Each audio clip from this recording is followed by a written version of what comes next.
Maxence Moutoussamy, bonjour. Vous êtes directeur réseau de la marque Vapostor. Est-ce que vous pourriez déjà, pour commencer, me présenter cette marque en quelques chiffres? Vapostor, en quelques chiffres, c'est un des premiers réseaux de cigarettes électroniques en France. C'est plus de 180 boutiques ouvertes.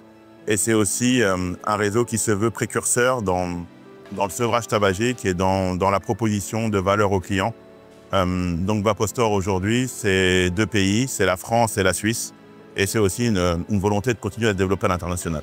Et qu'est-ce qui vous singularise, en particulier vraiment sur le marché de la vape? Vapostor, depuis 2 ans, a développé un savoir-faire dans le sevrage tabagique et dans la volonté vraiment d'amener le fumeur à la cigarette électronique avec une méthode, un savoir-faire et surtout une vraie conscience de lui. Vous parliez de méthode, est-ce que vous pouvez nous en dire un petit peu plus justement sur cette vision, sur cette méthode? Notre client aujourd'hui, quand il rentre dans le magasin, bien sûr qu'il est fumeur. Et donc Vapostor a mis, au-delà de la satisfaction client, l'enchantement client qui est de vraiment avoir cette qualité de se dire comment on va pouvoir accompagner le fumeur qui est primo-vapoteur une fois qu'il sera sorti de notre magasin pour qu'il puisse revenir. Vapostor, c'est quand même plus de 180 boutiques physiques.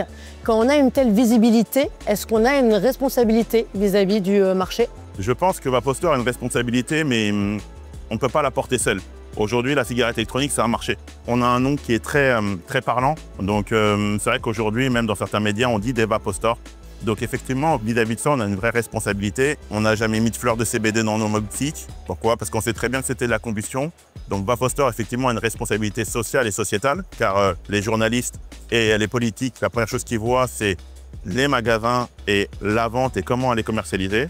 Et je pense qu'aujourd'hui, on fait notre part et ce serait bien que tout le monde participe justement à avoir une vape responsable en France. Et la responsabilité, c'est de se dire, vendre le bon produit à la bonne personne, au bon client et adapter aussi notre discours pour ne pas faire de la cigarette électronique un outil qui pourrait être controversé comme on a pu le voir avec certains dérivés. L'image qui peut être donnée de votre marque et de la vape d'une façon générale dans les médias traditionnels, est-ce que c'est quelque chose qui vous énerve? Alors, je ne vais pas dire énervé. Je pense que je vais reprendre lors d'une interview, on m'a dit une phrase qui était assez significative. J'ai demandé au journaliste qui était vapoteur, mais pourquoi vous ne faites pas de bons reportages sur la vape? Et il m'a répondu, mais on ne fait pas de reportages sur les trains qui arrivent à l'heure.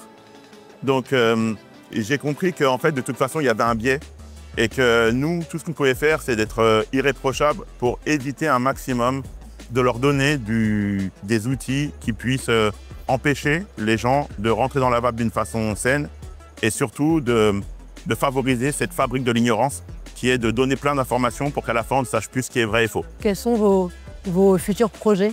D'ici moins d'1 an, nous aurons de nouvelles solutions qui permettront d'adresser un maximum de fumeurs pour leur permettre d'arrêter de fumer et surtout de valoriser la vape comme un outil de sevrage tabagique de plus en plus reconnu par l'État et surtout visible de tous comme étant le meilleur moyen pour arrêter de fumer.